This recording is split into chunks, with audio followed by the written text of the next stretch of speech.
I didn't go out and steal furniture. You know what I did? I made a pallet because I had a comforter and I slept on the floor. Had a lot of back injuries from sleeping on the floor, but I did it. I didn't go out and steal. According to your plea bargaining agreement, the state is opposed to your application. Punishment is to be assessed at 2 years in the state jail facility. There's an $800 fine, and the state is taking in consideration 2025 PF 42484. That's your plea bargaining agreement. Both parties agreed to waive the PSI and TAP evaluation. Is that correct, state and defense? All right. Defense, do you have any witnesses? No, Your Honor, I just have argument. I have a letter I'm up to tender. All right. Any objections to the court reviewing the letter? No, Your Honor. All right. Thank you. Thank you, Judge. And state, you're opposed? Yes, Judge. Would you like my reasoning why? Yes. Okay. Yes, Judge. I do believe that Mr. Lopez is not proper candidate for community supervision. He does have 8 prior convictions, including 4 thefts. So because of his history, Judge, I don't think he would be a successful. All right. May I proceed, Your Honor? Yes. Judge, Mr. Lopez has spent much of his adult life homeless. Just so the court has an understanding of the timeline, this case happened in July of 2024. As the court read in the letter, in May of 2025, he was connected with this program that was able to assist him in finding some housing and stability. Based on my conversations with Mr. Lopez, I think this is the first time that he's really had an opportunity to call a place home and to have a support system, have this organization helping support him. If he is given an opportunity at probation, this, like as I mentioned, will be the first time that he really has a place to call home and to be at home. This organization is going to help him get his ID and other documents together so he can apply for his Social Security. He has not been able to get that in the future or in the past, I'm sorry, due to his homelessness and not having any form of ID. So this organization is really helping him get his life on a track that it's never been on before.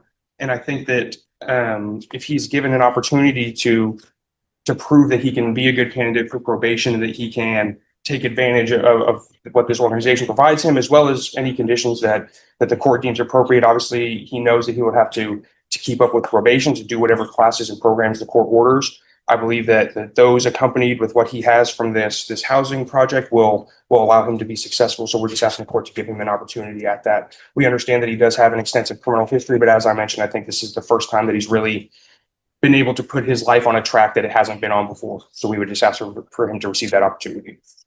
All right. You want to raise your right hand?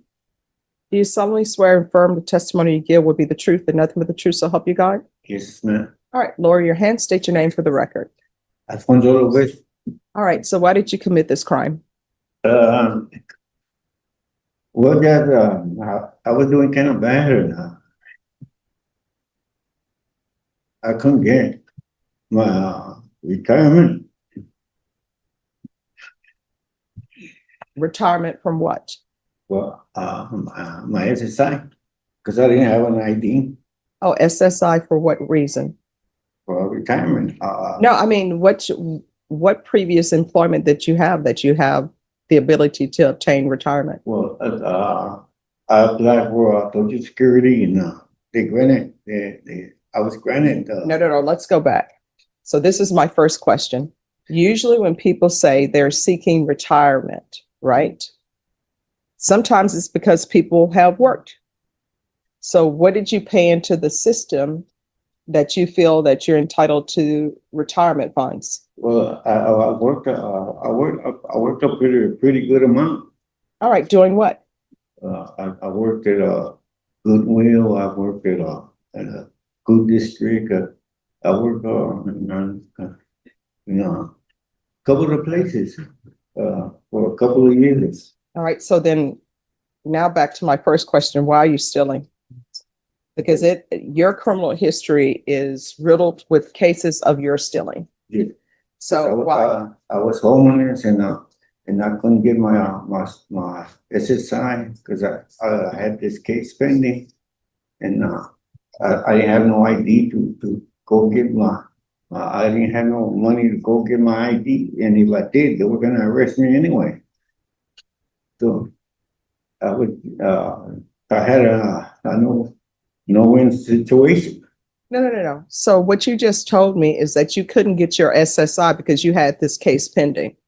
So we're still back to, why are you stealing? Well, I didn't have no money. I didn't have no income, no kind of income. So what if everybody who has no kind of income just decides to steal? Well, I was homeless. I was down. I didn't have nowhere to go. I didn't have no. But what if everybody who is homeless, who has no income, decides to steal? And see, people look at me and they think certain things, right? It's like everybody thinks that a defense attorney is a multimillionaire because they watch on television, or they think they're Matlock and they get paid $100,000 for every case. So I will tell you, I've been in situations where I've had zero money. When I was in law school, I had zero money for books. I had zero money to pay for food. And you know what I would do? I didn't go to the cafeteria and steal. I talked to the chef who made things. At some point, they brought in a chef and the food improved greatly. And I said, look, I'm a student here. I don't have any money. Can you help me out? And I could pay you at the end of every week or at the end of every 2 weeks. And you know what he said? Stephanie, I will. And so I would budget in my mind. And at the end of every 2 weeks, I would come in and pay him for the food that he gave me beforehand.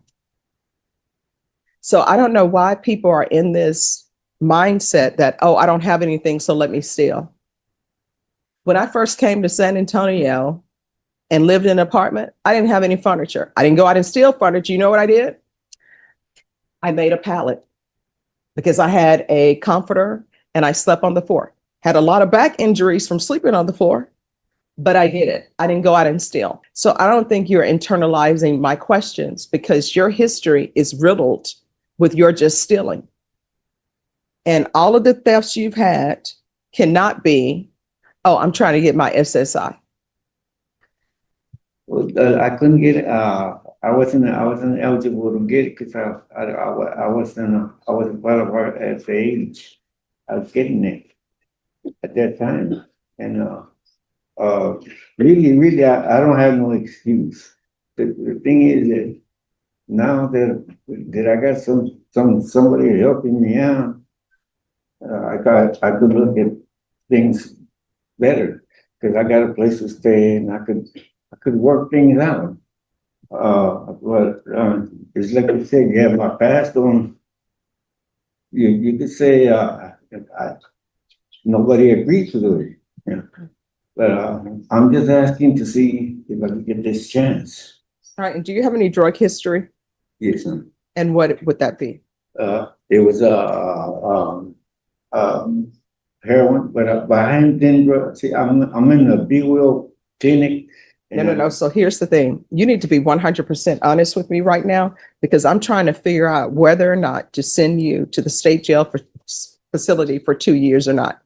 So you need to tell me the good, the bad, the ugly. I don't know why when, as a defense attorney, I would have clients. It's like you've already pled. You got to throw yourself on the mercy of the court. So what is your drug use? It was heroin, but How often? it was an everyday thing. But I haven't used it in years. I went to this clinic, B Will. I'm working with B Will. I've been with them for about 3 years already. And then they've been helping me. They give me the Suboxone to get it over with. And I've been taking them for over 3 years already. All right, State, you've heard his testimony. Do you have any questions of him? No, Judge. Did you have a chance to review the letter? I did, Judge. All right, does that change your request at all? No, Judge.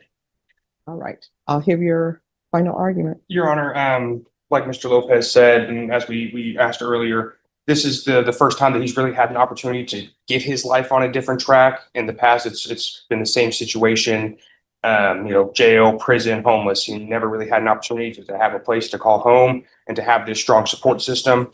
as well as the support system of probation. I think he knows that probation is not going to be easy and it's going to ask a lot of him.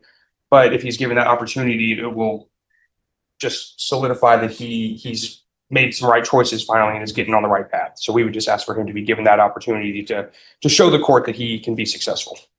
All right. Mr. Lopez, Yes, ma'am. always keep an open mind on everything. Looking at your history, Mhm. mentally, I was like, yeah, 2 years state jail facility. But your attorney has done great work in getting a place for you to live. People will say in this court, probation is not easy. Yes, ma'am. The conditions I give are hopefully designed to rehabilitate. So these are your only two choices. You have no other choices. Don't ask for a third. Yes, ma'am. I can grant your application, place you on probation. You will be on probation for 5 years. Don't come to me asking for early termination because you're going to be on probation for 5 years. Yes, ma'am. And your underlying will be 2, which would mean if you were unsuccessful, you're still looking at 2 years in the state jail facility. Or right now, I'll sentence you to 18 months. Well, Your Honor, I don't really gotta say so on this. It's really up to you. Now, here's the thing. Do you want the 18 months in the state jail facility? Or do you want to be on probation for 2 years? I'm sorry, for 5 years. I'd rather take the probation because I need this. I need this housing and this help. All right, this is what the court is going to do. Court is finding you guilty. The court will sentence you to 2 years in the state jail facility, suspended and probated for 5 years. There's an $800 fine. Normally I probate that, but you're going to pay that fine. Yes. There's going to be field visits 1 time per month until further notice. Proof of employment or SSI within 45 days of release. No employment as a home health care provider or with minors. Regular reporting by Zoom or in person. Regular random UAs. There's going to be a TAP evaluation in custody. Follow TAP recommendations. And there's going to be sober support meetings 2 times per week until further notice. 200 hours of community service restitution. He's going to do the theft course through CATS and take in consideration 2025 PF 42484. Probation, is there anything else? No, Your Honor. Is there anything else you need from the court in order to be successful? No, thank you. You're welcome. All right, we can go off the record. Here's the thing. You need to follow through on all of the conditions I've set for you. If you violate this probation, you're looking up to being sentenced to 2 years in the state jail facility. Do you understand? Yes, ma'am. Your attorney said, and you said that you want to change your life. This is your chance to do that. Thank you. All right, good luck to you.